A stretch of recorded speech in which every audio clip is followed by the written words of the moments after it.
Oh, man, no. It's one of the 23 commandments of war. Don't mix dairy and baby.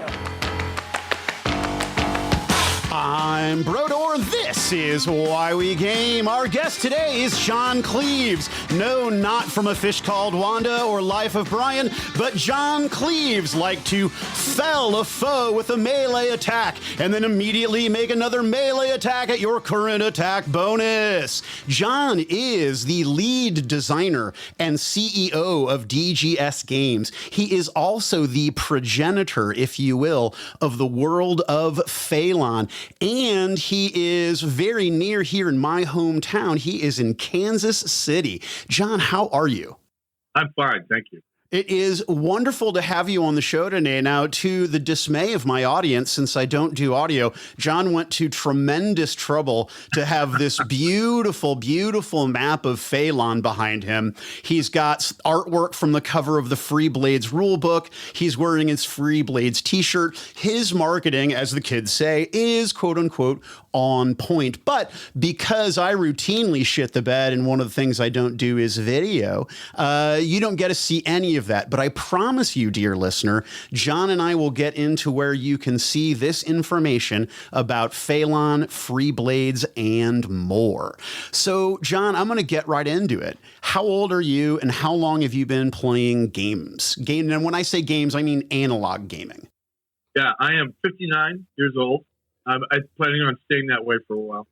I received my first analog game as a Christmas gift, birthday present when I was 10 years old. So quite a long time. Wow. So for nearly half a century, you have been, not to make you sound old, but for nearly half a century, you've been playing these games. And so you're exactly the kind of grognard, or I wouldn't call you a grognard. I would call you grognard adjacent. I think you're a bit too young to be a proper grognard. Plus, you don't seem like an asshole. So any which way. The interview's young, Mike. Yeah, touche. Well played, sir. So your first analog game was what? The first one I owned was Avalon Hill's Panzer. Oh, wow. So you're talking right? Tiny chits, lots of data, that sort of thing, right? Yeah. So the way that happened, I was 9 years old, and I was out playing with a friend. We were messing with our toy soldiers like 9-year-olds do in that time period, which we won't mention. And we were outside playing with him, came inside to get like a lemonade or whatever. It was a nice summer day. And his brother had a game set up on the dining room table. And it was a map, based old school, like you say, hexes and little cardboard chips. And I was fascinated by it. I've always been fascinated by maps, part of what got me into the hobby. But what really interested me was my brain could just handle that there were two different colors of pieces, right? And I said, what is this? Oh, it's a game. And he kind of, I'm the annoying, little brother's friend, right? The kids and so on. Oh, no, I'm that guy. Yeah, I get it. Yeah, totally that guy. You know what I'm saying? So I asked him a bunch of annoying little kid questions, and he was sort of trying to just get me to go away. But what fascinated me was there was a way to determine who had the better setup. Because when me and my friend would go out, we set up our soldiers, we'd throw grip bombs at them until both sides were all dead. And we were done. And we moved on, and we put playing cards and the spokes for our bikes and went off to, do whatever, play kickball. But in the back of my mind, I was like, man, there's got to be some way to kind of determine, like any kind of sport game you play, baseball or football or whatever you do, and you have a winner, So who had the better setup? Kind of fascinating. So I pestered the crap out of my dad to get me one of these. The game in question on the table was Avalon Hill's France 40, which was a operational level campaign of the German invasion of France at the beginning of World War II. And he didn't, my dad. He wanted me to play golf. So he got me whatever I was closest to it on the shelf. So he got me this game, and Panzer Blitz is a tactical game of combat on the Eastern Front in World War II, and completely, infinitely above my head. I get the rule book out. I have no idea what I'm looking at. It's written for a college age education. I'm 9. And I'm playing with, G.I. Joes and stickball. What do I know about all these big words? But the map was cool, and some of the pieces had silhouette, right? And a silhouette of a tank. That was cool. And I'd move around the map, but I had no way of actually playing the game. My dad was completely disinterested. So I kind of sat there, and it was fun to take out and mess around with a rainy day. But my friends and I, we did something, went out and launched rockets or did whatever. Nobody of my buddies was interested in that. So it wasn't for a couple of years until like junior high, middle of junior high. I met someone, a couple of friends at a new school I moved to that had, a similar interest, and that kind of took off from there. So, and I'm over the age thing, so we can talk about specific years and length of time. So that was 1972. So quite a long time ago. Wow. So I was born in 75. Right. So it's all perspective. You're old enough to be a grognard. When did you first play D&D then? Oh, I'm an original White Box guy. So it hits the streets and you're in. 74. That is fantastic. Yeah. So what's interesting though is I'm not sure how many people know this. There was a game around the same time, or I could not tell you if it was out before or after, but we were playing at the same time, called En Garde.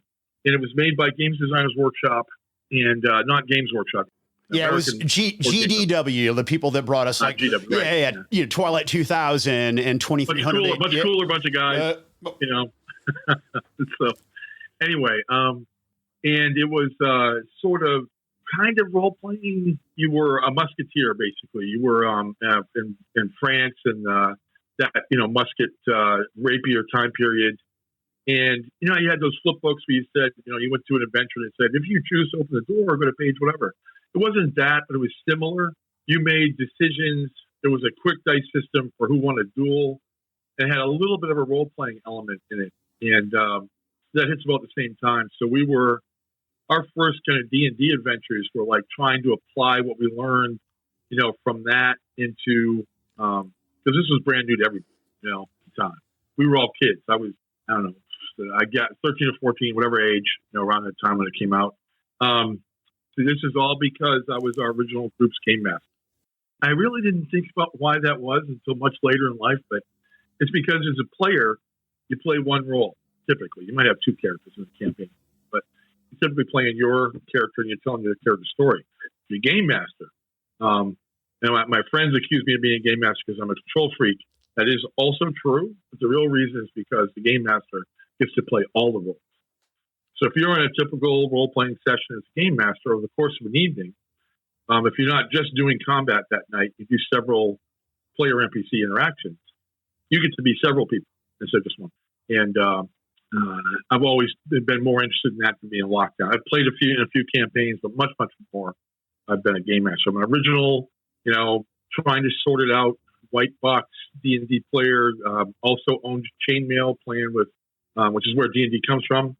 The guys in Lake Geneva were doing first historical miniatures, and they took that rule set that had swords and bows and whatever else, shields, and then did some fantasy stuff, had some spells, and then they took it inside a castle, right? And the game group really enjoyed it. That's what turned into D&D was from the original fantasy supplement chain, and what became TSR, which stands for Tactical Studies Rules. They weren't making fantasy games originally. I just sort of fell into it, of course. So.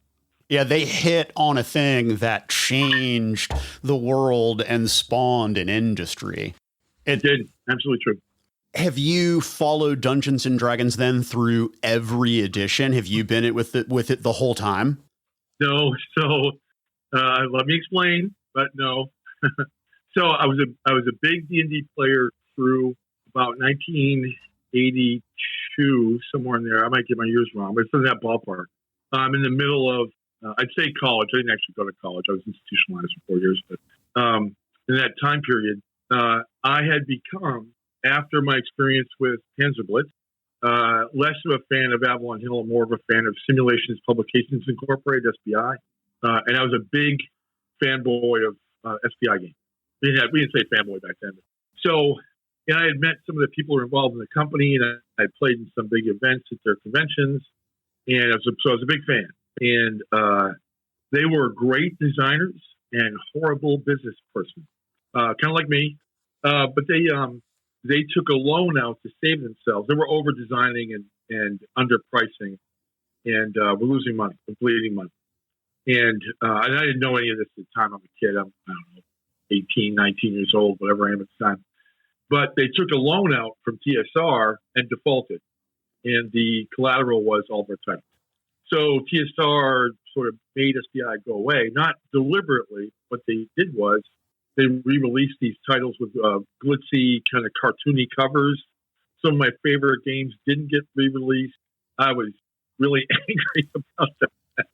And so in combination with the other game, we were playing 2 other role-playing games at the time, Roll Master by Iron Crown Enterprises and Dragon Quest by SPI. SPI actually made a fantasy role-playing game. Not a lot of people know that. And I had, like a lot of people that were playing and game mastering at that time period, I had notebook upon notebook of, because you don't keep it on your tablet, in 1982. I had notebook upon notebook of my changes, to the game system. All of us did it. Everybody, they do it now. People do it now. You have your home rules, I like this better, and my players like this better. And somebody said, man, you've done that so much. Why don't you just make your own rules?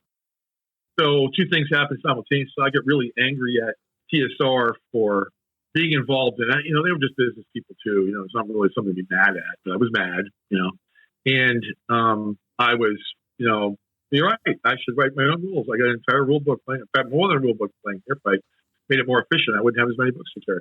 So that's where Bright Sword's from. That's where our role-playing game, the one we have now in DGS, so originally that collection of stuff. That predates Freeblades. Oh, yeah. There's a story there. We'll get to it, I'm sure. Perfect. Yeah. Okay. Yeah. So I swore I would not buy another product from TSR until some other company owned them. So from 1982 until whenever Wizards of the Coast, right? Yeah. Wizards of the Coast, Flush with Cash and Magic buys TSR somewhere 2000. I'd be guessing the year. Okay. I don't know the exact year, but it's around that time. Yeah, but the deal. That's what happens. There's this big period. They're Flame On, and then Wizards of the Coast is printing money. Because Magic, and so they purchase TSR. So in between those 2, big blackout. No clue. Dragonlance. No idea. Forgotten Realms. There's probably 5 or 6 of them in there. There's even one called Faerun, right? So one of the inside jokes here is that Avalon has FAE in it, and there are 2 moons, and there's a couple of other things. Apparently, there is a main character in our story named Celine. It's not spelled the same way, but I think one of the moons, one of those backgrounds named Celine. You're just copying from D&D. Nope. I have no idea what you're talking about. So what can I tell you? And by the way, both Robert Jordan and Tolkien have Mountains of Mist. So, no, big blackout. What did you play in that time period that was not traditional fantasy? Star Frontiers, Top Secret, that sort of thing. Oh, Traveler. I was at the convention. I'm showing my age again, right? I was at the convention where Traveler was released. What's interesting is Traveler gets released in 1977. Star Wars comes out in 1977. Traveler, big science fiction role-playing game, no laser sword. They were writing and releasing at the same time the movie comes out. So there's all these things that are now canon to science fiction, big elements of what people think of when they think of popular science fiction that aren't in original Traveler, because when they were writing it, it wasn't a thing. Released in July of that year, and there's no time. The thing's already coming back from the presses in May. So when the movie's released, they've got the game they've got. So we open these boxes up and, this is a really cool game. There's a lightsaber there. Wild. Absolutely right? Wild. I would love... So the very first thing we did with our initial Traveler campaign in the fall of 1977 was add lightsaber. Okay, so what then? All right, then mechanically, how ridiculous were they? Not ridiculous. The thing about Travelers, the original Traveler, I don't know about now, but the original Traveler was so super deadly, you often had to go 3 characters to get out of character generation. You had a bunch of tables, and you'd age, and you'd go on campaign, and the more time you spent in the system, the more goodies you'd get at the end. But you were taking risks along the way, and sometimes you could come back from campaign, it's over. So, and then you get into the mechanics of it. And we like everybody else, you try to rule out. Guy takes 1 hit from a lightsaber, he's cut in half. Yeah, that's not fun. It's like the challenge to playing a Star Trek role-playing game. everybody has a handgun that can make everybody vanish. Right? You can't if you're hitting somebody with a sword in a role-playing campaign, I can take a couple of hit points. I can make it last. I shoot you on the red setting on a phaser, you're gone. You're not in existence anymore. In a role-playing game, though, that's an interesting thought exercise. For example, I used to play Harnmaster, which you played Rollmaster, right? And I don't know if you remember Harn, right? But similar, lots of charts, potentially very fatal. And in Harnmaster, right. Hell, even if you could kick somebody's ass, the possibility of getting an infection from the encounter and that infection killing you was probable enough that everyone was gun shy. So in a Star Trek game, knowing that everybody is carrying something in their hand that literally disintegrate me, I'm less likely to be an asshole. But in a D&D game where I've got these scrub away hit points, I feel like, you know what? I'm not too concerned about this encounter. Dick here. Yeah. So even back then, did players behave differently because of the mechanics of the game, because of the lethality of Traveler? That's a good question. And I don't remember anything particular about that. I was fortunate to be with a group of people that were as interested in the story as in the character sheet and the combat. And so, like you say, if whatever it is, phaser, on your critical hit table makes the game deadly, then you are reluctant to have everything open into a giant combat where you could possibly die in the very first round. I was lucky to be kind of somewhat isolated from that because everybody wanted to, get in and make it about the crazy things that happened in the session more so than I killed 28 giant bats. I don't remember anything particular about, different behaviors between the two games. It was the same group. For me, it was the same group of people. It wasn't until the first time I ran an adventure as part of a convention that I was like really outside of my comfort zone in terms of what my players expected. You get people around the table, they don't even know each other, right? So, or not necessarily know each other. And I had to kind of adapt. I had to learn to sort of adapt my playing style. What helped me there is that when I was in high school, this was new. D&D was new. People didn't know about it. You had all that, it's Satanism business. They had this event where a kid committed suicide in Wisconsin. It was in the news, and people were trying to ascribe to his passing his play of D&D. D&D was at fault. It actually put me on television when I was 16 years old. A news reporter was asking around if anybody knew anyone who knew anything about these games. And the only people who knew anything about these games were kids. There weren't any 30-somethings that knew D&D in 1970, whatever. So, eventually the question comes around. It gets to one of my friends who knows that I'm in a play group. They get to one of my players. This guy's the game master. You probably want to talk to him. He knows more about the rules than we do. And so this reporter contacts me, brings a TV crew into my basement, and has me and my buddies right out, like a scene right out of Stranger E.T. Things or E.T. Stranger Things, yeah. Yes, both, right? Exactly. I got my Demogorgon, and and they asked us questions about why we were into this game and what we thought about this, satanic worship crap. And I said, and I don't know what caused me to have the presence of mind to say this at whatever, 16 years old, but I don't know anything about killing yourself, ma'am.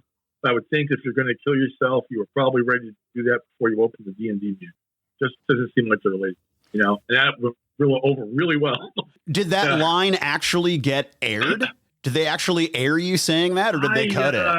The thing was one of those classics. They were in there for an hour, and the bit was like, one of those human interest stories that was 20 seconds long on the nightly news. So I don't think so. But everybody it was in my basement in my house, the house I grew up in as a kid. My buddies who I played D&D with were all sitting around the card table that we played at. Like you said, right out of Stranger Things and E.T. Totally, that scene. And most of the questions were directed at me, but not entirely. They were asking the players questions too, my buddies. And so they were down there a long time, but my friends came out of that telling everybody else at school, hey, you wouldn't believe what John said. He told this reporter, he's like, F off, because, if you're going to kill yourself, D&D is not your problem. I don't know. I'm not a licensed clinical therapist. I just, didn't seem like they were related to me. But the kid probably had other issues. We should have done something for him besides rail about what game he did. It just seemed crazy. Still does today. So that incident, the thing I was telling you about, because of that, someone saw that news clip and contacted me to help with an after-school program where we ran role-playing sessions for younger kids. They were probably, I'm guessing, this has been a while, but maybe 9, 10 years old. After school, they'd come to this community center, and we'd run this. And where did you grow up? Where was this? Maine. Okay. Oh, all right. Why do you say that? Well, no. That explains everything. No, because so I guess what I'm saying is that I've always just being a Midwestern boy, I've always thought that people from the Northeast are a little bit more progressive when it comes to things like, well, Dungeons and Dragons has essentially been my experience. The Satanic Panic here was very, very different, and in the 80s we did not have after-school Dungeons and Dragons programs. Hey, you had to go what? Husk a corn or something. No. I was very I was very lucky, man. I was what they called a latchkey kid, right? So right, same. So really getting home and not catching a beating was really the thing that was my goal for the day. Amen, brother. Well, this was mid-late high school. I was a junior in high school, whatever I was. But it taught me a lot. One of the things it taught me, there's a couple of stories here I'd like to tell if you have time. Are you kidding? Okay. So one of them is, because they really, because I know if we get talking about what happened later, these two events kind of really formed. Now that I think about it, I'm talking, letting the discussion go.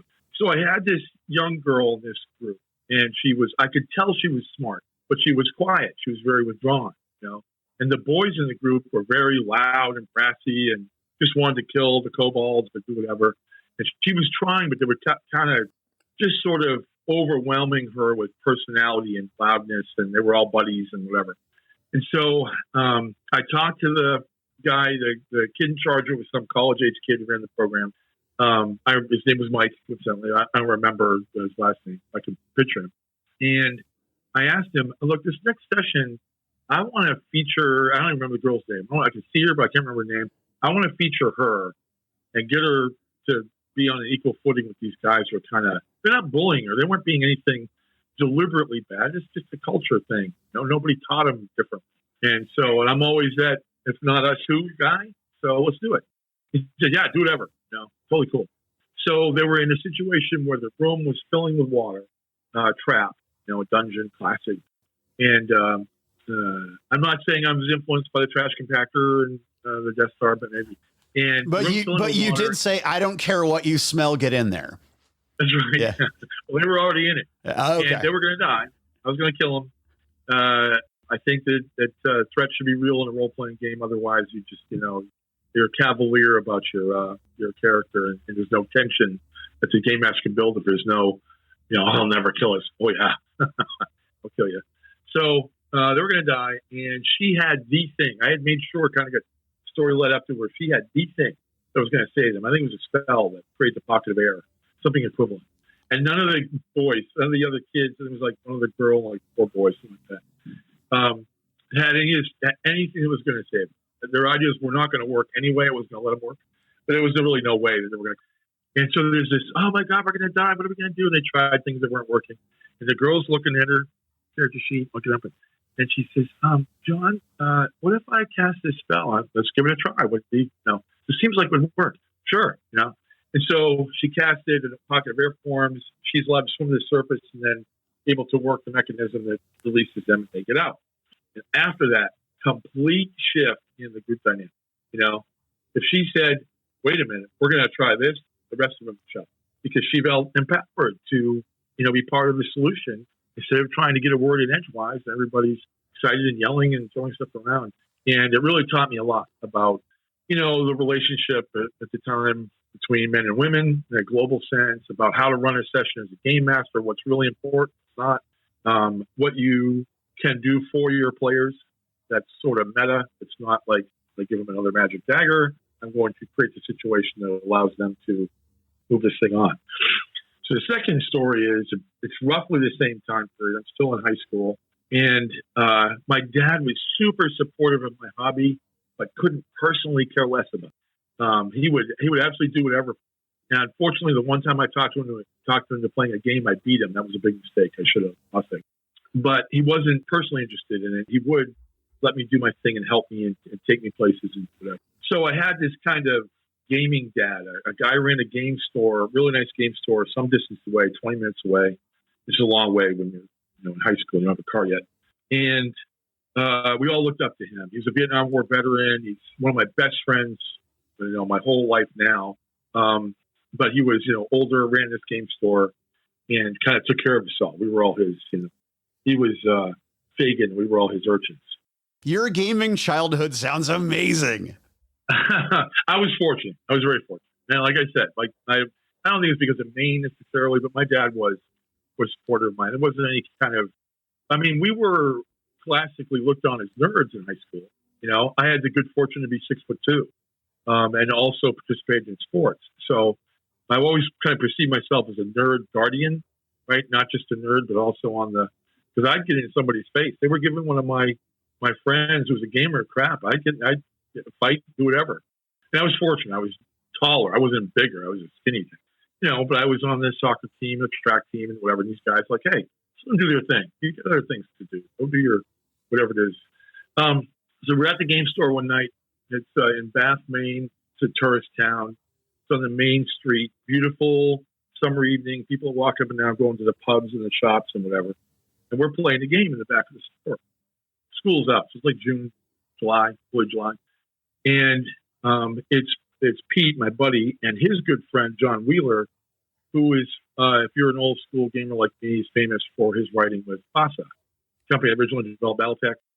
Listeners of my show I have some people that are my age, a little bit older. I have a lot of younger listeners, but they're pretty plugged in to FASA and if they're listening to this show, they're generally pretty nerdy about the history of the industry.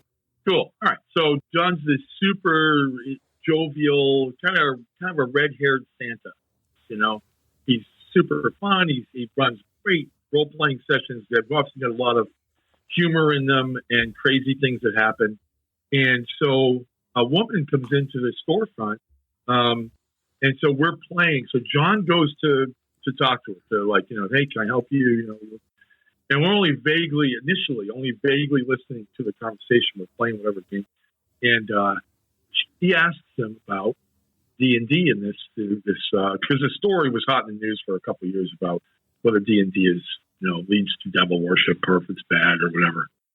And she asked him about that. My son's asked me for some D&D stuff for his birthday, and I want to get it, but I want to just talk to somebody about whether this is something I should be concerned about. And he just laid it on. He's like, well, you see, late at night here at the store, and he's just, we're entranced. We stopped playing because we're listening to this conversation. The manhole cover outside led to an underground facility. We hadn't put our robes on yet because, we waited till close to midnight to change it for. He's just piling it on. And her eyes are getting like sockets, and he's a big guy and she's shorter. So he's kind of towering over a little bit, kind of just weaving this story like he does in our role-playing campaigns. All of us kids are all in our teens, and Pete is trying to not lose it, laughing. And we're all like, oh my God, I can't believe this. He's trying to sell her D&D this way. And she goes, really? And he goes, no, get a grip. It's just a in my mind, I had this black and white. If Kevin Smith had directed a Clerks version, but of a D&D store, right? Like that. Would not be off that was at all. That scene where Randall's ordering all the pornography, right. And then he's like, "Oh, and what was that movie again? Happy Scrappy Hero Pups." And she bought a stack of shit. Oh, that's awesome. Right? So because she's like, "Are you kidding me? It's just a game. Dragons are always cool. Why would you stop your son from playing with a dragon?" Ridiculous. Yeah. So here's what you're going to do. Your child is going to be encouraged to spend time doing reading, math, critical thinking, art, interacting with others, imagination, socializing. Right? Yeah. I mean, I cannot think of a better opportunity and activity that I would want to give my kids and to share with them, but that's neither here nor there. It's not about me. All right. Well, John, I want to take the opportunity then, because I've been staring at the Free Blades rulebook cover art over your shoulder for some time. So I'd like to talk about how Bright Sword, the RPG, which is still in open playtest, correct? Correct.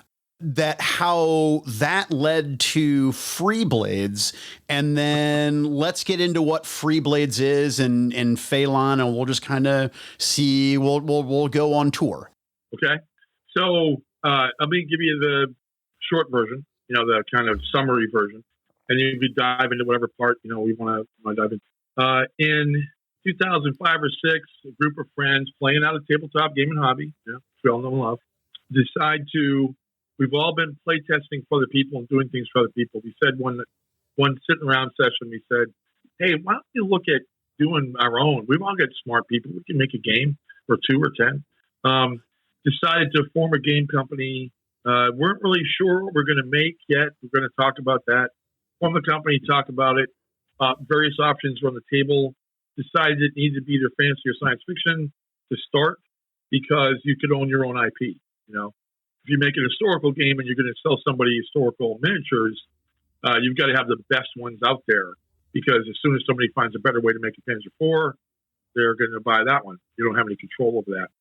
So the initial decision was maybe we'll do that later, but we're going to start off our own intellectual property. A great story, maybe tell later, maybe not, about why we chose fantasy over science fiction. But we ended up choosing fantasy. And the number one reason was because Avalon was already a thing. This background that I had as all through my life that I've role played my friends in, that was written. We wouldn't be starting from scratch. If we had done a science fiction game, we all had ideas and they were good ones, and we may do it someday in DGS, but we would have been starting from zero. So ultimately, we chose do it failing. That's the question becomes. You have a literal library of tomes and data to mine through that countries only needs to be refined versus created from whole cloth. Yeah. And so we had NPCs, we had factions, we had languages, we had maps. So we had all that stuff to start with, and we wouldn't have to be starting from zero. So that's why we chose Phalon. Then the question became, do we make a role-playing game first? Do we make a board game first? Do we make a Pinterest game first? And for the first part of DGS's existence, and I am the only surviving original member from that time period, we actually decided to do role-playing originally. And one day, we can go into more about it later, but that changed. The then CEO came and said, no, we've changed our mind. We're going to make a skirmish game first. Get on it. So Free Blades is the skirmish game adaptation of what was the Bright Sword, what is the Bright Sword combat system. But up until very close to when we released, we were going to do a role-playing game first. It was a business decision in terms of that would be like 2010, I think, around that time period when the decision's made. And the market is just flooded with role-playing games, and it's the height of the open license.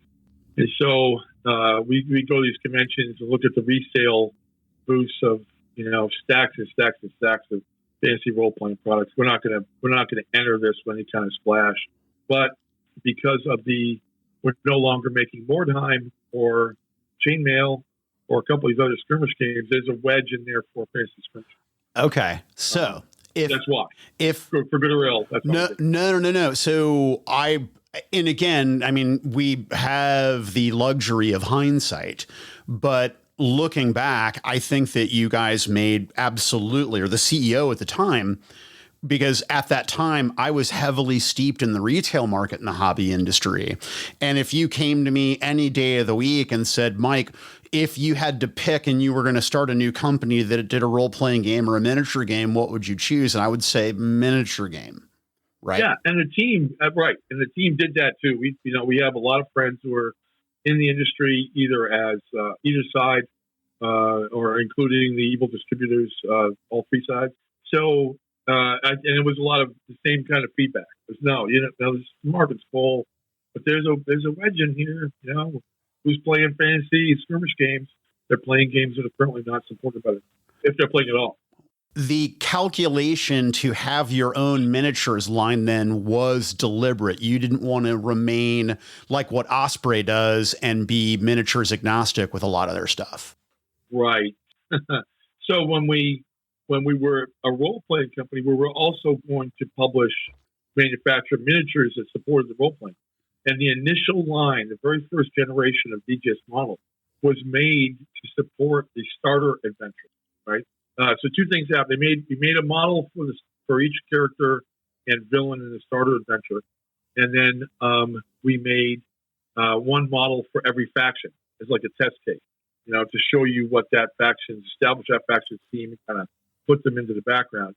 And then the team comes to me and says, we're going to make a skirmish game, and we're going to release 4 factions, and you've got to tell us the shortest path between the models we already have and enough models to put 4 factions in tape. Some of the reason why the original 4 faction starter boxes include what is in them, and why those first 4 were the ones we chose, was because we had about at least 50%, maybe more, of those models already cast. And so by arranging those models and point valuing them and doing whatever, I said, I'm down to where I need, I don't remember, 5 models. I just can't account for what in our current line to make it work. So you need to make these 5. And that was a very short, all this time leading up, people came and went out of the company and decided about fantasy science fiction, role-playing, not role-playing, and somewhere in late 2010, early 2011, we're going to make a skirmish game, and then it's the race, to get that last set of models done and to play test the skirmish game and to publish it in the summer of 2012. Kickstarter was a thing back then, right? Like I hope you and the audience will forgive my ignorance, but I don't recall when Kickstarter landed on the scene, but I'm assuming it's in that zone. Okay. So when we released the first 4 factions, Kickstarter was just becoming a really commonly known thing. And so our 5th faction, we released 4 to start with. The 5th faction, we released the rules for Free Blades as a hard copy rule book and 4 factions in the summer of 2012 at Origins 2012 in June. And at Gen Con that year, our first Gen Con, we won a marketing fellowship. So we were on Entrepreneurs Row as rookies, not as rookie gamers, but as a rookie game. As a new company. Right. Yeah, brand new company. And I was very fortunate because that we grabbed the space and we've never let go. So we've been able to stay in the vendor hall and generate points and do all those kinds of things to be participants in Gen Con, which we love. Gen Con's amazing. And at Gen Con 2012, which is 2 months after release, we kicked off our first Kickstarter for the 5th faction. So we were planning the rest of the team. I was scrambling to write a damn rule book. And we lost our graphic designer 2 months out. So I spent a lot of nights at a local print shop with a wonderful woman who totally saved our bacon. I bring her Little Caesars and a vanilla Coke, and she'd help me learn InDesign on the job.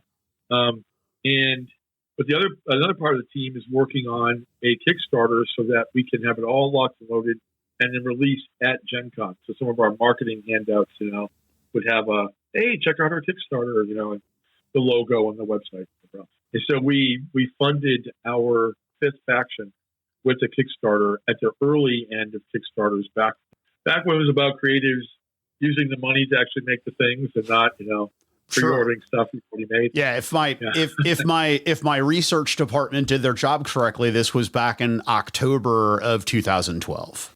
Yes. So that's when it funded, right? We launched it in December, ran for a month. Yep. And then it funded in 2012. And that was the first of 8 Kickstarters we'll eventually do. Well, yeah, because and again, the math is loose. It's an approximation, but it's north of $95,000. The amount of money we took in from Kickstarter? From your Kickstarters. Yeah. Right. Yeah. Basically, I rounded to the nearest 4th or 5th figure and then just added it up. But yeah, it was north of $95,000. I have many, many questions, but let's start. We're on Kickstarter, so let's just go ahead and start right there. The last Kickstarter you did funded in December of 19. Right. Now, just looking at your pattern from 2012 all the way through 2019, you did 2 Kickstarters in 2019, which was the first year I noticed you had 2 released. But then obviously in 20 and now in 21, there haven't been any new projects. So COVID obviously is something that's not the reason. Okay. All right. I'm getting a visual. That's absolutely nothing to do with COVID. Isn't that interesting? So my question would be, though, because with not having a convention season, I sort of assumed that obviously COVID was the reason for that. So I assumed Kickstarters were also a COVID thing. But please, Jon, enlighten us. All right. So this is just our take, our opinion, right? Back in the heyday of our participation in Kickstarter, we did what the original point of Kickstarter was, which is to crowdsource creative projects and then take the money and make it with it. You cannot really get anywhere doing that. Kickstarter is used by organizations that can already have the boards, the art, the renders, part of the mechanics, the cover, the maps to show you as part of the campaign. And then collect money to go pay themselves back to cover what they spent. That is not a thing we're going to do. And so if we could do that, we would just do it, right? Because we better support our retail partners. One of the things about Kickstarter that's problematic is that all of that initial money when the customer purchases their initial buy-in to that game system gets fees collected off of Kickstarter and goes to the company, and the retailer sees none of it, And we don't retailer spaces are where our games get played. And so we don't like the impact.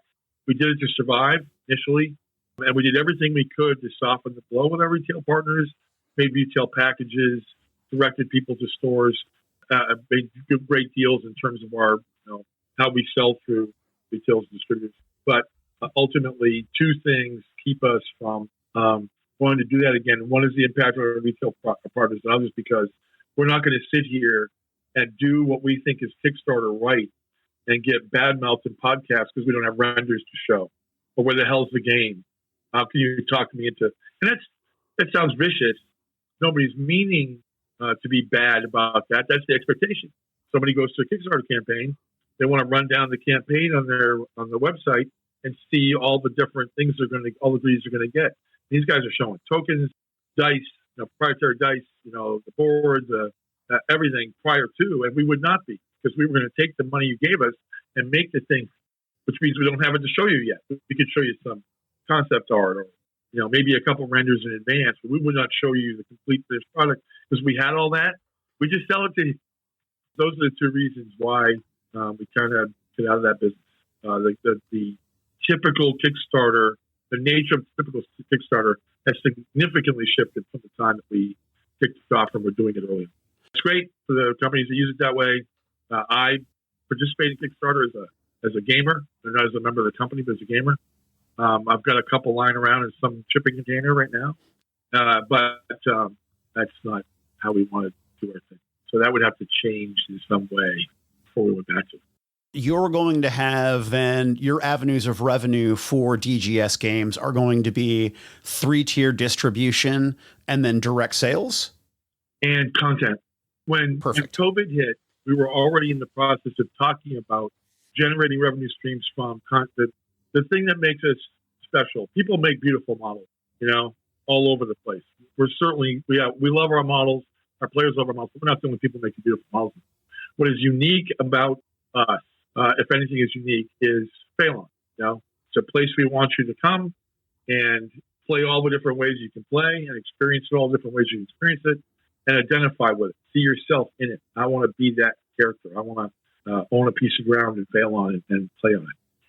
And so COVID sort of pushed us faster maybe than we would have gone otherwise. We wrote insider info, I guess, but Julie wrote a plan for us as COVID began to hit. We saw conventions were going to go away. We make a great deal of our revenue at conventions. Called Keep the Lights On. We're going to take things down to the bare bone and use the time that the team was not going to be physically in the booth or out on the floor at game convention to generate content and make the content available to the players. And that the principal platform for that is World End, right? don't know if you know about that.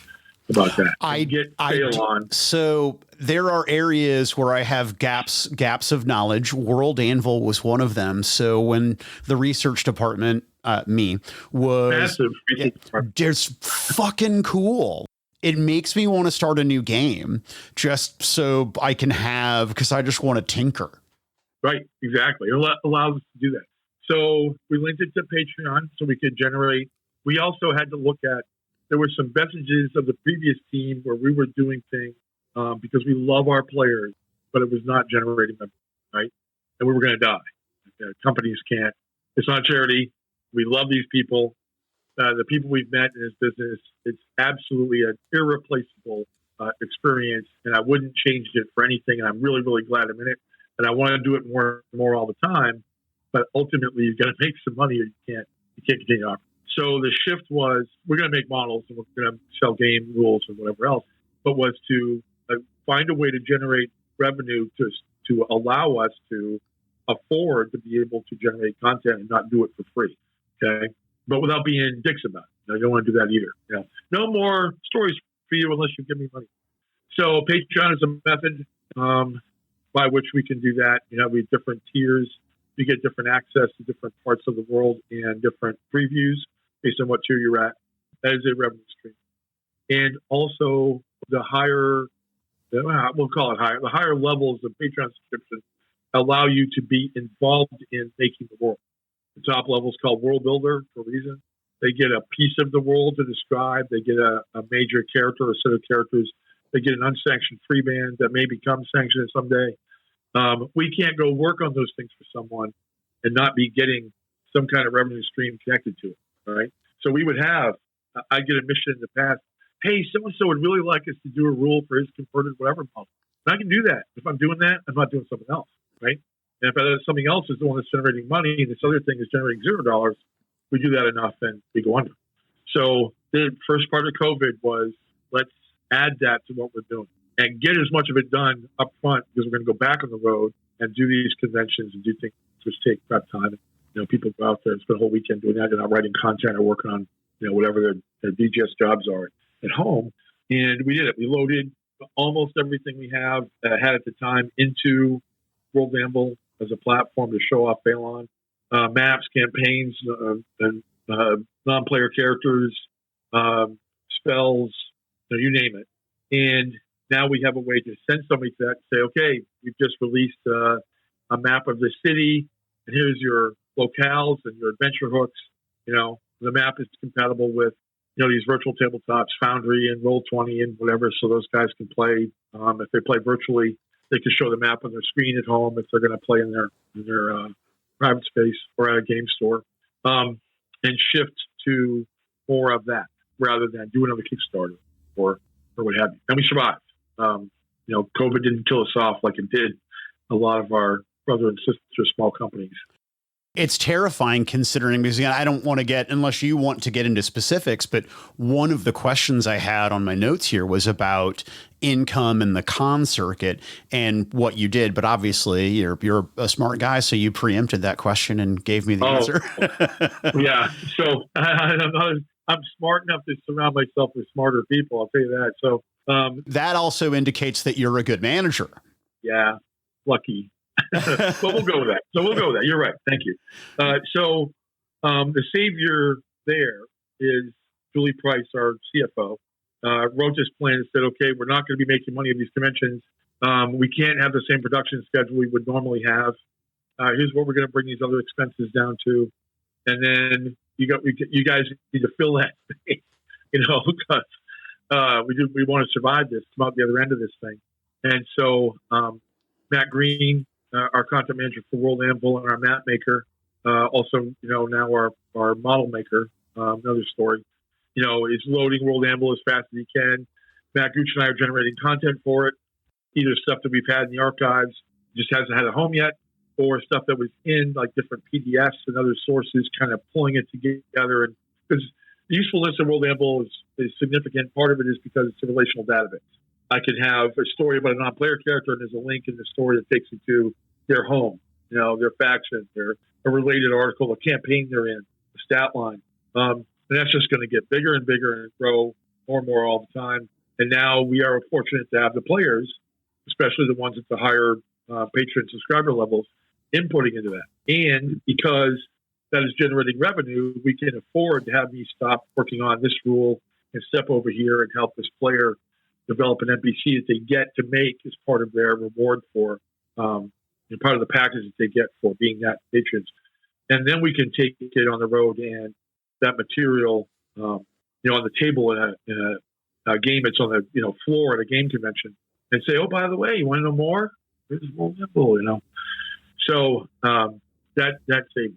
And it was a huge team effort. We recruited a couple of new people who have been absolute heroes. The people who remember the company now can't even begin to say enough about them. Everybody's a self-starter. Everybody's looking for what one more thing can I do to make things better. And all, super awesome in their own way. I mean, the Matt Gooches can just write at will. It seems, I know it's not exactly that way. Hey, we need an article about this city, this whatever, and it just comes out and it's rough draft equals final draft, final copy. Julie, I don't know what sorcery that is that makes the money not, die, but I'm glad she's there because I couldn't do it. Everybody's just...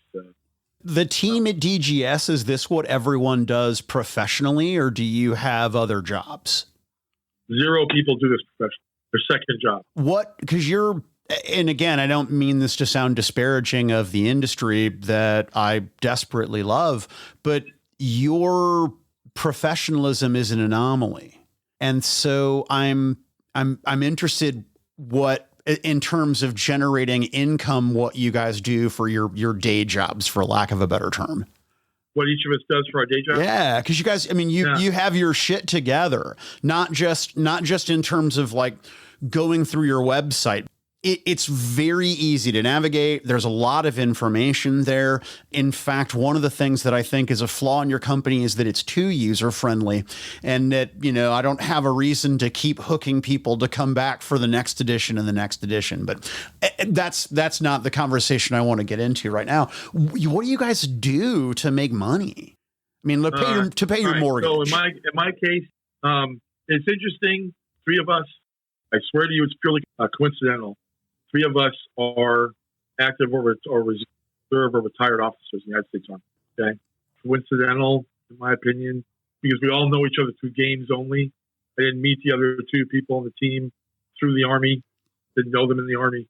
It just happens to be that way. So I'm a Department of the Army civilian, and I work for the Army as a director of operations for an intelligence organization that does the analytical. I'm out of the operations business, but I did it as I was younger.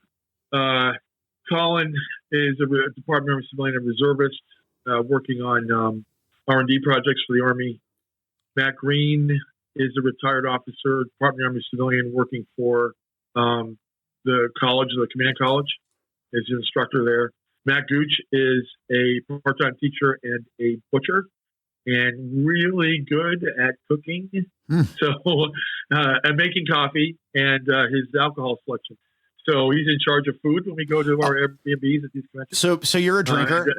I am a Scotch drinker. Okay. So the next time you're in your cups, please do me one favor. Tell that story about the young lady at the game. Because my wife is that woman at our table, right? But my buddies have all learned to take a step back and make sure she gets spotlight because she's an introvert and we're all obnoxious extroverts. But I wanted so much when you told that story that young lady figured out what she could do and just let everyone else drown. Right. Yeah. No. I'm not 100% sure I would have been doing my job. No, I love it. But if you're also is a cool outcome. If you're drunk at GTS or behind the scenes, if you're on the big bar on 2 and you're having drinks with people in the industry, just fucking blow their minds, man. And then to everybody, and then we just went there and we went through all the rules about what your constitution is and how long you could hold your breath and just watching them die. Sorry, it's a character sheet. Oh, goodness gracious. Excuse me. Julie Price is a senior financial analyst for Lumen Technologies. Jennifer basically runs a farm. Super awesome. and it does a bunch of other things with. She's our art director with her own artwork and with others. So everybody has has a day job, and this is not I don't want to tell the army this is the number one thing I do. I'm very, very fortunate. I don't really sleep. Something my friends give me crap about all the time. It is 2 full-time jobs, and that is part of the challenge. Part of the reason why I'm the only surviving member from the original crew. They're all great people. Every one of them is a close friend of mine. All the people that have been in the company before, but some people just aren't in the life situation, and it's rare. It would be rare, you'd think, right? Kids. I mean, I'm an empty nest. Could I do this and have the job I had when I was younger and have 3 daughters at home? Probably not. I certainly couldn't do it to the level I'm doing. That's guaranteed. Could I do it at all? I don't know.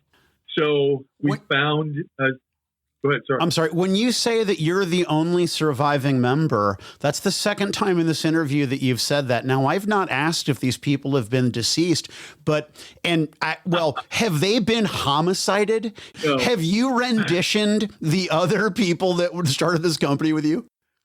No. Like I said, they're all alive. Well, at least as of yesterday. Yeah. And they're people we game with, and they're people that we, Madeline's law practice took off, right? Got really, really busy with that. Couldn't afford to stay in the company and do the things she was doing because of time demand. But she was an original, among other things she did for us, she was the original designer of one of our factions. So I go to her. When we're working on that faction, I go to her first to say, we're considering this new model. Do you want to influence it? What's your take? If I ever thought someone could do this effectively alone, I was wrong. It is so much better as a team. And I think the sweet spot for us is I'm a Star Trek fan, not a Star Wars fan. Sorry. Okay. It's cool. I like the ships, the Empire. But the Star Trek universe is basically run by whoever has currently got the IP holder doesn't determine a fact of the background until it's needed, right? And so we have all this open space to work in, and we kind of vaguely have an idea in certain places what we're going to do. But until we pick that space and say we're going to publish or we're going to make a model or we're going to do whatever, we leave it open. And then we bring the team in, and it's not just one person's ideas. I kind of oversee it in terms of making sure the song, it's the orchestra is all sounding right, but I'm not the, first chair this or first chair that. So I would go to her. Mike Turner, a good friend of your brother's and mine, originally in the company, got, other things going on in his life, had to do some other things, was originally very involved in the Coronin faction. We call him the Caliph, because that was his original role. I would not make a Cronin model or establish a major piece of Cronin background without sitting down and having a coffee or beer with him and kind of going over and getting his thoughts. They're all alive. Nobody's been in rendition. I say surviving because there were some tough days in there making hard choices about whether to stay doing this, having to leave and not wanting to leave, but life just sort of, changed for people. Mark, a really good friend of mine who was our graphic designer, his photography business took off and, he had to move on, but I bounce things off of him all the time. Surviving is probably not the right. I have to relook at my marketing technique there, but right now, you get the creative team isn't just the 6 people that are members of the company, but it is a much broader group of people that have interest in Avalon or some history with it, or really care about how it turns out. We go to them all the time. I have an avenue that I would like to explore, but I first want to preface that by asking, just percentage-wise, how much of the DGS sales come from either directly the consumer, meaning Patreon, conventions, direct sales, versus how much it comes through retail and 3-tier distribution?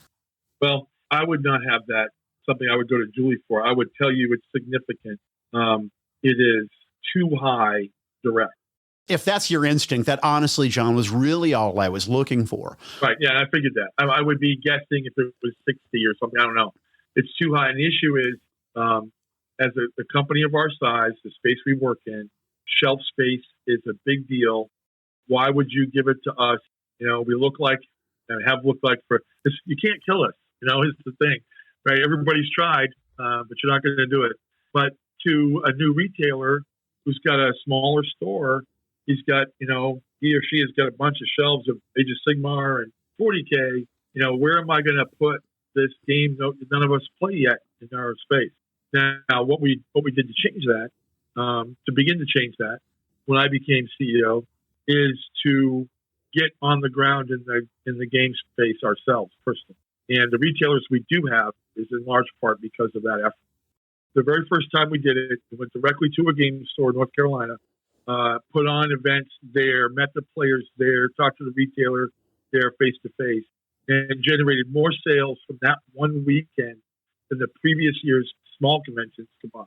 Okay, because the trouble is, you want to be a nice person, and a convention comes to you and says, "We'd really like you to come join us," and you want to say, "Yes, awesome." We want to go be part of that.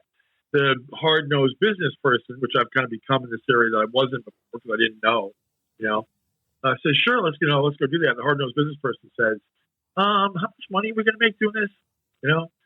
Always two things you got to be careful of in our business. We'd like you to open the miniatures market in our area, right? Which means we want you to come to our board and/or role-playing game convention, and there won't be any people there that buy what you make. We make models people paint, right now. Someday you'll put some salt on a table, put your hand on it, lift your hand up, and a painted model. Not there yet. So until then, we make models that people are hobbyists, right? They take it and they paint it. So if you're not, a role player's primary venue is a virtual tabletop, or you do some 3D stuff, but you use paper stand-ups, or you use counters, or you use a monitor flipped on its side as a game surface. You don't buy what we make. If you're a board gamer, that stuff looks cool. Let's go play Terraforming Mars. So we go to these. Yes, please. Do you want to take a break from this interview and go play Terraforming Mars? I'll do that, John. I fucking love that game. My wife, we play it so much in this house, and my wife beats me 95% of the time. But anyway, happy marriage. So we changed the model. The bottom line is that we changed the model. We stopped agreeing to smaller conventions that, in our estimation, right or wrong, we're not going to generate sales significant enough to justify it. Instead, took those weekends and said, we're going to go to Game Store X in state Y and fly out there or drive out there and say, we're going to put on a Free Blades game day. We're going to sell stuff on consignment. See if you like us. See if you want to buy some shelf space. Find an alpha to make our quester in your local area, get them interested in the game and say, they're going to come back there and put these games on. And that's hit or miss. You're going to have some super successful. One of our most successful ones is in Canada. I want to say 2019 Retailer of the Year for us is a game store, not even in America. We have a very strong presence in Michigan. It's all kind of all over the map. So we'll go to a place and we'll have some that just don't end up panning out. They flare a little bit, they die, and it doesn't. The quester goes off and does other things. The store gets less interested. You gotta keep at it. Have you guys been to Gamehole Con in Madison? It's on our list of things to do. Dude, it's amazing. It's the best kept. It's a lot of good things about it. It is either. I interviewed Alex Kammer a few episodes back, one of the guys who runs the convention, and I was like, dude, it's either the best kept secret in the industry or it's the industry's Bohemian Grove, and I'm not sure which. It's a remarkably great show, even if you just go as a fan. So one of the challenges we have is we're going to go to the big three, not a conversation. Right? We're going to go to Adepticon in Chicago in March. We're going to go to ReaperCon, and we're going to go to Gen Con. So, can I tangent? Sure. I've never been to ReaperCon. They're open to having other miniature companies and people. Oh yeah, ReaperCon's about the hobbyist. It is really not technically a game convention. Games get played there. That is the least thing that's happening. It's about building models, making models, painting models. Some of the world's best artists show off their skills. There's a lot of classes on techniques and sculpting, objective source lighting, flesh tones. And what happens is a big room where there's, a ballroom, hotel ballroom, round tables, and people camp out there and paint and get up and go to their next seminar. for their next class and a tiny game space. We put on a demo table. What if there's anything significant game-wise, it's role-playing. And so when we're going to publish Bright Sword as a living rulebook this summer, and so this year at ReaperCon, we're going to put on our first public role-playing session as part of not just Freeblades, but also Bright Sword role. But we've gone and done Freeblades demos as part of our booth there. But really, there's no tournaments. There's none of that. It's about enjoying the hobby part of the hobby. We love that because that's what we do. And the Reaper, I can't say enough about the Reaper team. Those folks are amazing. No. And yes, they do. It isn't just about their models, so it's about the whole hobby. So which is wonderful to hear. The very first time, it was years ago now, the very first time it was proposed here, it was like, those guys are going to let us come to this thing? So we had to go and check it out. It's amazing. And a crew from KC goes, and typically not in the COVID year, but and grabs a table and camps out. And all your favorites are there. They got lights set up and their paint stations, and get up and go and take a seminar, come back and hang out, and go for dinner or beers in the evening. It's just a great time. As a former retailer, I spent a lot of time doing retail, which I won't bore you with it, but I can tell you that the companies that I have seen be successful are doing exactly what it is that you're doing. And that is going and pressing the flesh and meeting people. And you would know far better than I would, but my instinct is that this sort of concierge gaming is the future of the hobby, where I'm not publishing a world book now. Nobody wants to buy my $60 hardcover. I'm just going to do $10 regularly, and I have access to everything. And I have the living rule book. And when I was commenting earlier that I think that you guys are too user friendly, I was kidding, but and I sincerely mean, I'm looking through all of the stat cards for all of the bands, all of the free bands in Freeblades. I'm looking through the website for World Anvil and looking through all of the information that you have. And this is just stuff that's available for free. I really think that there's probably an area where you guys could survive and prosper, eventually not being in sort of retail distribution and just selling directly to the consumer or directly to the retailer themselves, and avoiding the whole distribution model. Well, you say that, we're already there. Our distributor, when we were in that business, our distributor failed as a company. They went under. Who did you use? E-Figures. Okay. Oh, yeah. That was Chris Fry's shop, right? Yeah. So we were briefly distributed by Alliance when we first released, but of course they're understandably super vicious, about shelf space. But when I took over, I know that we want to make it easier in the retailer, and I'm totally for that. I'd rather call ACD and place one order for everything I want than talk to a bunch of individual retailers. Completely sympathetic to that. But the other side of it is, I can't get into that distributor space that you can order me through ACD or Alliance, whatever, if we can't generate enough throughput on those shelves to have them be interested in. Okay, catch-22, want it bad, get it bad. So we will, if we create enough, throughput that way, and we can go back to them and say, this is how many stores we're in, and this is how many, dollars we're spending. Of course, we were at the end of 2019, we were taking off like a rocket, COVID, So we're back on the upswing again. We're in the best financial position we've ever been in.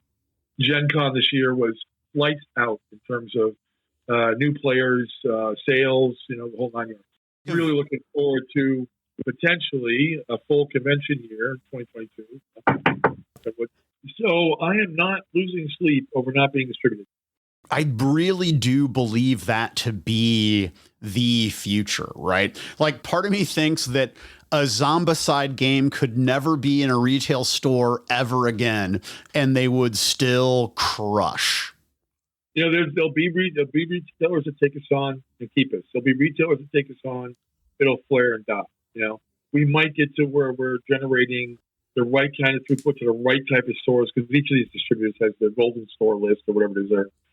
Prime, if you're not moving through this X stores, sure one of the game castles is on there, whatever. then we're not going to deal with you. Okay, you're being a business person, and we respect that. It's not personal. I don't want to take it personal. But I'm also not feeling bad about making the money we're making where we're not giving it to them either, you know? And so if that's the way it's going to be, and we're going to miss out maybe on a couple of retailers would otherwise like to be in because we can't get there, we're not going to kill ourselves over that right now because we're focused on other things. If that becomes something we can do in the future, then do it. You know, but I'm like you, that might just be less of a thing. It really is kind of a brick and mortar, you know, construct, right? So, you know, we don't know what the future is. As far as the living rule book and sales through online, I know we're going to put these cards so that you get to print it on Drive-Thru RPG. So you can go press a button and have them sent to you on demand. That needs to be more of a thing in our lives. There's some people just want this stuff printed still, and certainly the cards they want printed. And we're not going to sell you card deck made in another country. You know, we're going to let you go pick and choose which ones you want and have that pack sent to you from Drive-Thru or some other function like that. So I play a lot of games, not just our own. I'm a miniatures gamer, skirmish miniatures gamer, more than probably than anything else. And we'll be here playing the game, or we'll be at the game store playing the game. And you know, I'll be having open my third hardcover book, and sift through it and have to replace it, you know, 6 months or a year from now with a new one. And I'll be like irked a little bit briefly if they're not doing it the way we do it. Then I'll go, nope, keep doing what you're doing. Because all we get are comments, you know, about how we are not going to build a business model where I'm going to fill your closet with hardcovers you can't, with printed rule books you can't, that have been made obsolete. We have other ways of intelligently staying alive from a revenue standpoint. We do need, you know, an intake of money from the customer in order to stay alive. That's not the way we're going to. We made that decision a long time ago. I'm never going to look over our shoulder. And so we're going to release a new Free Blades rulebook in January, 22 month. It incorporates a whole bunch of things. It incorporates new models that are coming out, all that standard things. It integrates new talents into the experience tables. You know, so you got new talent on a model. You also can get it to campaign and when you skill up. But it also has a lot of player suggestions. Player says, you know, we were playing the other day and my new player really didn't get that out of that paragraph. If we tweak the language, you know, because we can. Because I'm not going to, you know, have you wait until 8th edition or have you go and have your hardcover, which you need 6 errata sheets off the internet in order to play the game. No, it's going to be right there. The next edition, that thing will be in magenta because it's new.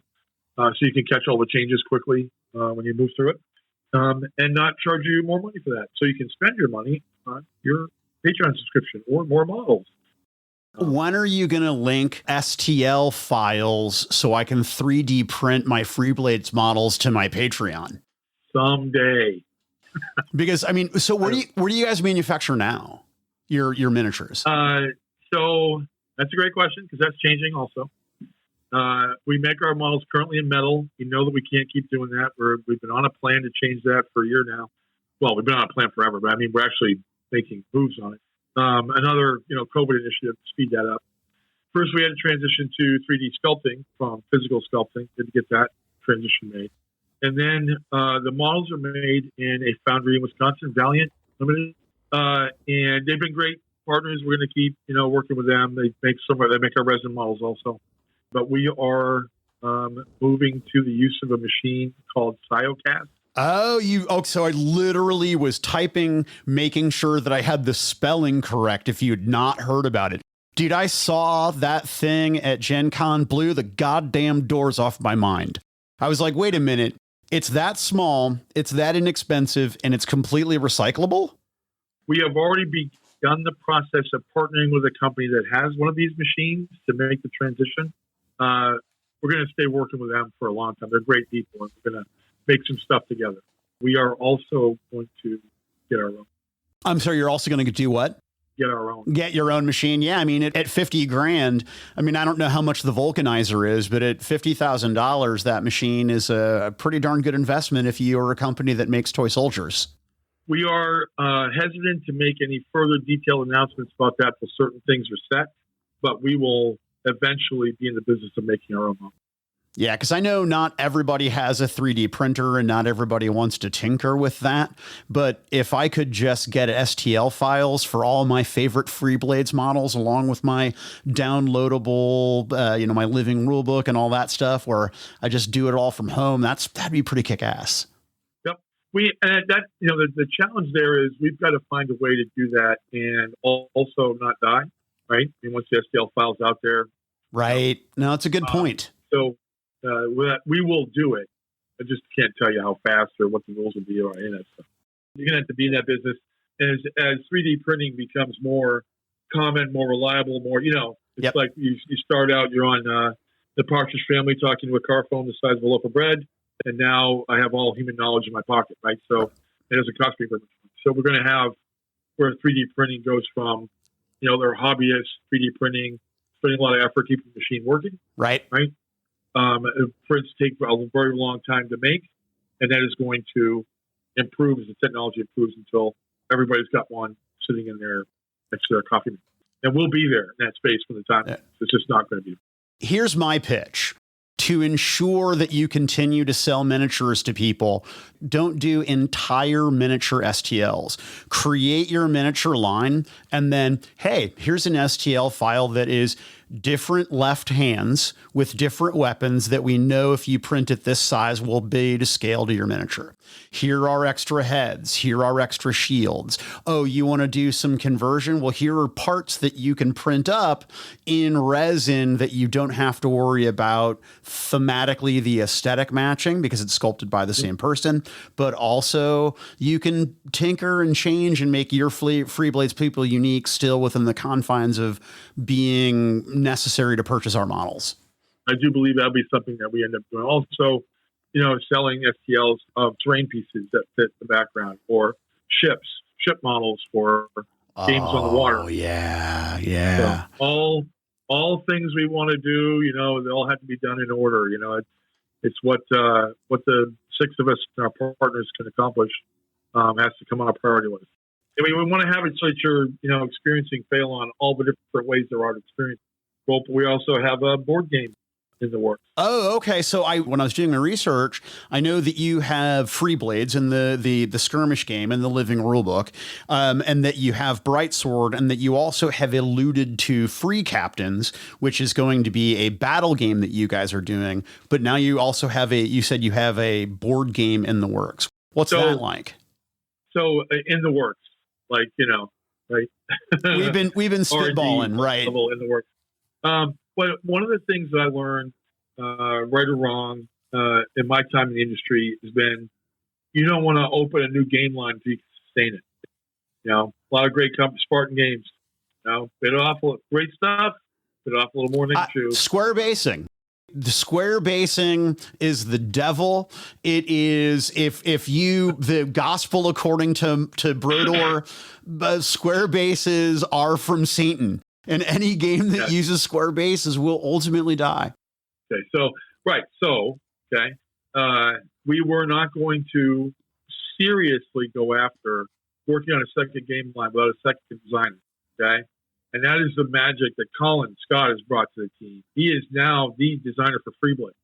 I spent very little time in my design day working on Freeblades. I'm backing him up. We're collaborating on a rule because the rule mechanics are the same in both Freeblades and Brightsword to a large degree. So anything new that he wants to introduce, we got to be on the same page. But as far as day-to-day design Freeblades, that's his baby. That allowed me to put Brightsword on a track to be published. And allows us to also tinker with Captains of Avalon. So it's now called Free Captains, is its working title. Our battle game. A board game called Questers, that's the working title. You are the patron of free bands. You're a big player in the world, and you are hiring free bands to go do different tasks.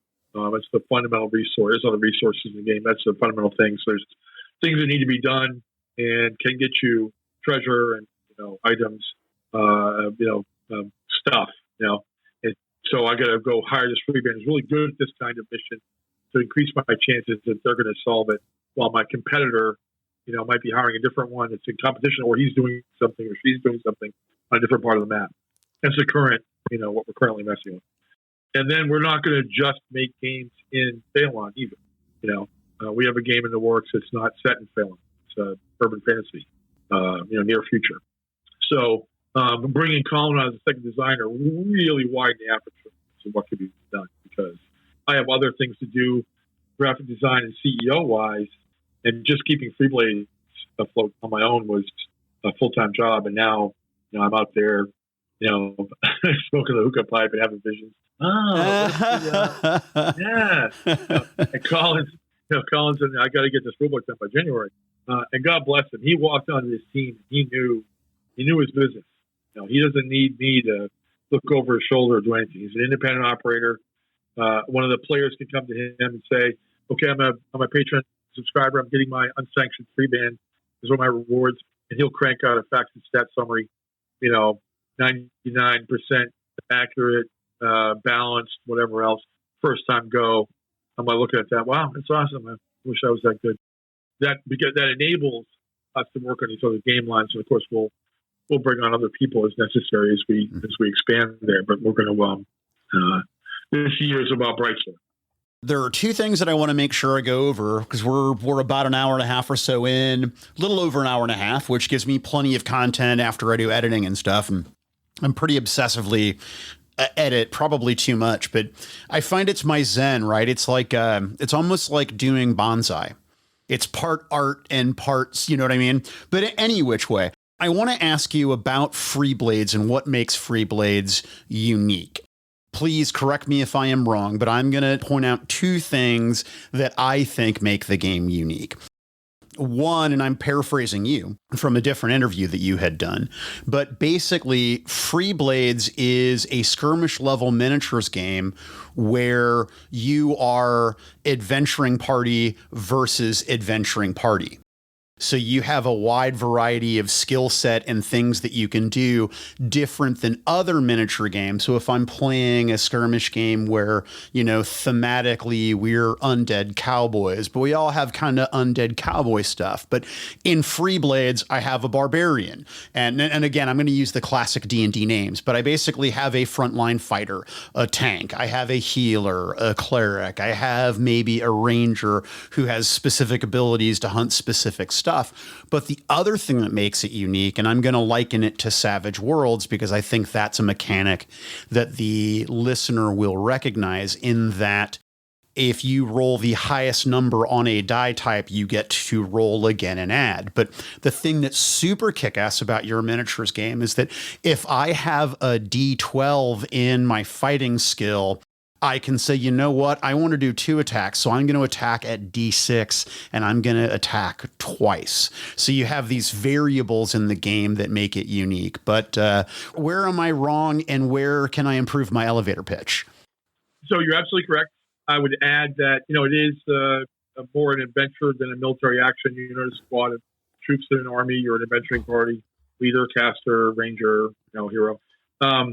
And the missions are also that way: rescue the prisoner, find the treasure, and do whatever instead of seize the objective, kill all the other models on the enemy side. So that's true. 2 of dice is the thing where both you have the better you are, the bigger the die size. And Savage World's awesome, played it, love it, but it stops at D12. We go all the sizes through D30. It does explode, like I said, when you roll the highest number to die. You get to keep rolling until you stop rolling the highest number to die and add it all together. And that helps us with the mechanic that a critical success is 10 over what you need. So you can either get that because you're rolling a really honking large die, or I spiked a couple times. And then I got a critical success, critical hit, critical damage, critical spell cast. The math is that simple that just, it's just, if I hit 10 above my target number, it's a crit, period. Yep. Now there's everything you could say about our game system has an exception and a talent or a skill or a spell, right? I mean, any game system is like that. So there are, for example, weapon abilities where you get a critical hit if you're 8 over. It's a little more damage, a little more, it's deadly is the name of the talent. So weapon ability. So if you have a sword that's deadly, I only need 8 over what I need in order to get a critical hit instead of 10. But that's the core mechanic. And yes, it's just that simple. It is scenario based, right? So what's the catalog of scenarios like? How many scenarios are there available for me if I'm getting into the game? The rule book contains 24. And that expands every time we issue a new living rule book. So there's at least 2 more coming. I want to say there might be as many as 4. I have to ask Colin. It's his problem. Right now, my relationship with that rule book is to make sure that Bright Sword and it are moving on the same path in terms of changes. He wants to make improvements based on language, clarity, errata, whatever you want to call it. And, we're both on the same page in terms of additional talent, spells, or whatever being brought into the game. But I'm trying to make sure that, that's my ground station is whatever he ends up with. I'm sorry. Let me ask this then. The idea behind Brightsword and Free Blades is to connect the two. So Brightsword came first, spawned Free Blades. So I'm assuming first historically, we released Free Blades first. Yeah, so you released it first, but historically, as far as what the company's direction was, that was the first thing you did. The dice mechanics, I assume that came from Brightsword, and then you built Free Blades around it? Yep. Yeah, Brightsword, when it was born back in the 80s, was more like Rollmaster. It was a D100 system. I was, what did I know? I was 17, But the number one thing that drove me to do that, to have my own rule books instead of just playing D&D straight, it bothered me at a very early age that the ability to not be hit because I'm dodgy and a shield were the same thing. I'm preventing being hit, but when in D&D, the shield adds your armor. That bothered the crap out of me. And when I found my first game where shield helped me avoid being hit, as opposed to just being more armor plating, I was much more attracted to that. And that mechanic of I have to be hit, and then I'm going to do damage. Some things mitigate the hit in the first place, and some things mitigate how much damage I take, or if I take damage at all, was a core idea from the get-go. And the tiered dice system, it just plays off of that original necessity in my head that it had to be that, But it started out as D100. I couldn't tell you when I transitioned 90s, to the tiered dice. I think it had to, if I remember correctly, it had to do because my friends, my players, D100s are boring. I'd rather use all these dice I've got in my collection. And I'm rolling these 2D10. But I've got 4s and 12s. Now they make 14s. They make 16s to make his other crazy dice. Let's get those involved. And that's where it came from. What year it was. I am not a statistician but that was one of the things that I was curious about is what kind of statistical swings and what kind of statistical models you guys have to go through to make sure that the math balances with such a wide variety of die types. Yeah. The unfair advantages in my other job, my day job, I've probably taken, 20, 30 more credit hours, graduate level statistical work because of my job, my day job, operations research, statistical analysis, and so some things to me just seem natural is not the right word, but they seem natural because I'm in that business all the time. And I know where not to go, where to go with a math thing because I do it every day in terms of analytics. So, for example, I'll just give you one quick example. When we first started out, it is correct that in our system, you cannot roll a 6 on a D6. If I roll a 6, I spike, explode, cascade, whatever we call it spiking. And the very first thing I do is roll another D6 and add to it. So if I roll a 6, I'm getting at least a 7. Technically speaking, what you should do to have that math come out correctly from the get-go is to spike, do all your spiking, and then subtract 1. Then you have an actual linear progression of all the numbers. Gamers, by the way, do not care about what I'm saying right now. This is behind the scenes design business. Technically speaking, if I was writing a game in the 70s for SPI or Avalon Hill, they would do this. They'd have a chart for it. They'd have, So for what it's worth, I have gotten feedback. Fans do like behind the curtain stuff. Right. No, yeah. As far as like this. I'm sorry. Yeah. And learning why that is. Yeah. But they don't want the behind the curtain. They don't want an extra calculation to make it on the table. Yeah. Right? Okay. So hearing about this, we get into this discussion all the time. I don't know how many times you guys have a D4 and it spikes. It spikes more. So I'd rather have a D4 than a D12. And I'm like, hey, let's play a game and see how that turns out for you. Right. It isn't really that way. It just seems that way, but mathematically it's not. I can't get to a 4 except 25% of the time. Anyway, we started out, when we first wrote the game, we subtracted 1. And my buddies didn't care. There's a bunch of people around the table, and they spike up and they subtract because they know that makes that even progression in certain numbers you won't skip over, because of the way the math. In playtesting, downer. Nobody liked it, right? Nobody remembered it. That is one of those things a good friend taught me a long time ago. If you're going to be in this business, do not make a game for yourself, make it for you. So there's a bunch of things I do that I would not do if just the only person playing this game was me and my buddies, because that's not who we're about. We're about people that are in Avalon, want to play games in Avalon. What do they want? That's what matters. I can give a crap what me and Colin want to do. We'll play our own. We're making this game for people who did not like that. So we had to go back into the system and rewrite some target numbers and some other ways that things work, so that did not need to happen to make it come out mathematically. Nobody wanted to do it, wanted to remember to do it. And of course, it's also the excitement factor. One of the reasons why we're having the success we have with the system is those spikes are exciting. They're epic. Some of them are huge. We even maintain records. If you get a spike record at an official event, we give you a prize and we put you on our Hall of Fame. The current spike record for a D4 is 33. Jeez. Yeah. So they're getting harder to get, by the way, as time goes on, right? I'm not going to get a 34 and a D4. So, and that is one of the things we noticed about it in playtesting was you'd be at a game store and people would be playing our game and playing other games, and the Free Blades players would get up after a turn was over and go and talk and commingle with other Free Blades players about epic shit just happened in their game. And these other games saw people at the table, right? It just seemed like they were enjoying themselves. But our guys are getting up and telling stories. You wouldn't believe the crap that just happened. I hit her on a 35 and a D10, and she parried me with a 36. How fucking likely is that? It's not likely, actually. Extremely unlikely. But it's epic.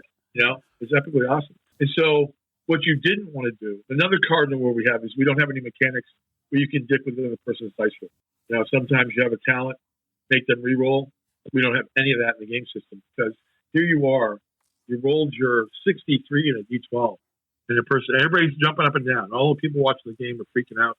You just super critted some guy into reminisce, and the other player goes, I'm going to make you re-roll. This is about as negative a play experience as you get. There's no spell or talent or whatever that causes you can re-roll your own. There's no spell or talent allows you to re-roll a dice. Same with, I rolled a 6. Oh, I have to subtract. It wasn't fun. And the feedback was very unanimous and direct about that. So we had to go in the background and unravel a few things to make sure that critical still happened. It needed to happen. Target numbers were simple to say, and the math still. And we did. It created some sweet spots. The D6 thing is what we call the muster archer moment. You have a character, muster archer, shoots a bow and a D6. They're fairly common because they're cheap games, just a follower. Right. All their 6s or 7s. Kind of cool, right? And so we had to account for that and let it happen because it makes some kind of cool little epic things happen in the game. But we couldn't let it unbalance things or make it unfair. Oh, you only spend so many points for that. But every 6 of this, we did have a little bit of work to do back. That is the aspect of game design that boggles my damn mind, that I'll never be able to get behind is the statistics. But so I got a little more insight for you. Okay. Bullshit. Yeah. Oh. It's like the guy who says, I like calling these guys out. You're at a designer's talking about stuff. Oh yeah, we've totally mapped out our point system. It's perfect. We know exactly what the value of this guy is exactly correct. It's arbitrary. Every one of them is arbitrary. Yeah, because I call it the Stuart Churchill problem. You have a Stuart tank or a Panzer II. You have a 37 millimeter, 36 millimeter gun. Cannot penetrate a Churchill tank at any angle. So whatever point value you set your Churchill tank at, your point value of your Panzer II is going to be wrong if what they're shooting at is a Churchill. You can have 1,000 of them. It can be 10 times more expensive. Won't matter, right? So you've got to you get close. If somebody says, we've got it all mapped out, it's perfect science. I think that the history of the industry that we are in proves that that is in fact bullshit, right? Because if it was correct, why are you constantly, not only are you changing things from edition to edition, but you change things multiple times in editions, Games Workshop. Not going to name any names. No, that would be a dick move. That would be a dick move. There's actually we'll get out of this conversation, but I don't want to ever badmouth someone else's game. Everybody's doing great. We love them all. We want to be loved by them all. You and I can have a separate conversation about who the real villain is, not GW. They have some challenges. Yeah, no, and often it's production schedule versus playtesting. I got to have this thing out. It's on the schedule. The developer's going, this box has to ship by X date. Hey, we haven't got this. Hey, too bad. Put it in the box. Right. We don't do that here, but we're not, a multi-jillion-dollar enterprise. And what's interesting, just that couple of sentences, that is a thing that the vast majority of gamers never consider. They're never exposed to. They're never aware of it.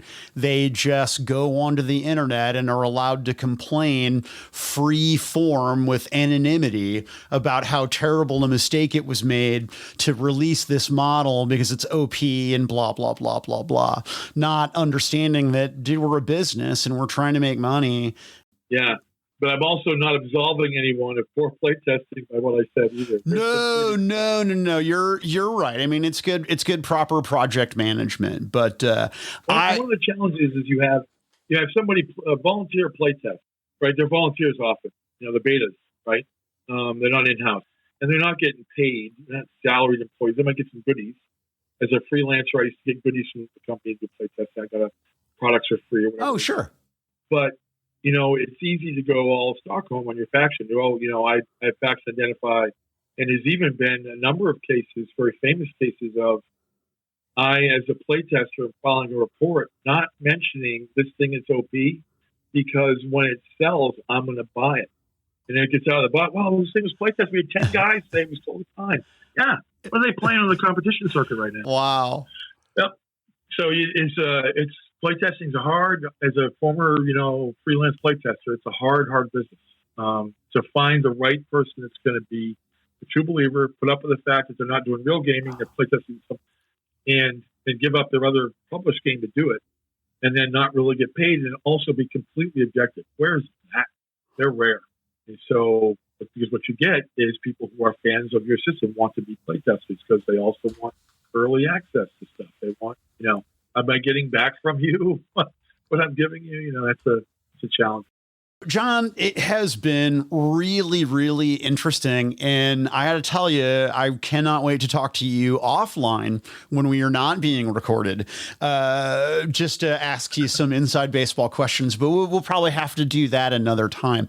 But I want to make sure that other than dgsgames.com, that is DGS plural.com, other than going there for finding all things Free Blades and all things Bright Sword, where else can we find you? Because I know all your social media links are there, the World Anvil link, all that stuff. Is it just all in one spot? I would tell you that's enough. What I would tell a person is, you want to know about us, go to that website, dgsgames.com, and do each of the tabs: World of Avalon, downloads, social media, diversity initiatives, the tabs across the top, the Hall of Fame. Just click on each one of those. The World of Avalon will give you every social media link, how to get to World Anvil, how to become a patron. It's all there. We don't want you to go to 10 different places. Just hit each of the tabs. You'll get everything that you need to be familiar with who we are, what we do, what we're doing next. Well, and I know that Tabletop Game and Hobby carries Free Blades, and I know that Phil and his crew do online sales now. So I guess somebody could go to Phil's website, and they should link that in the show notes as well, so they could buy their Free Blades. Blades. And then you said Bright Sword. We're looking at January for the release of. No. So we're looking at January for the release of Free Blades Living Rulebook 22.1. Oh, free. I'm sorry. All right. So January, we're looking at the new Free Blades rulebook. Okay. Now, if you already own it, you're just going to get it, load it into your account for free. It's $10 if you don't already own it, and you get all the updates for free. You do have to have an account on the website to get it, and to make sure that it automatically goes there when it's the new one comes out. But you purchase it there, and you never have to do it. Gotcha. I guess I got excited because you said that next year was going to be the year of Bright Sword. Bright Sword's for the summer. Oh, for the summer. Bright Sword Living Rulebook is, we're aiming at this summer for the Bright Sword Living Rulebook. And then is that big splash coming? Okay. You know, fantastic. Now, and other things. It's our 10th year anniversary. We're doing a bunch more. Oh, very cool. Very cool. And like you were saying, hopefully you'll have a full convention season this year as well. Yes, please. Gosh, yeah. Me too. Well, if you have the opportunity, you guys have got to check out GameOlCon because it is fantastic. All right. Well, Jon, thank you so much for your time. And folks, again, that is dgsgames.com. And remember, folks, you've been listening to Why We Game. I'm Brodor. Audio editing done by me. Music by 99 Instrumentals. Please share this with everyone. Friends, I need downloads. I need guests. Just don't steal my shit.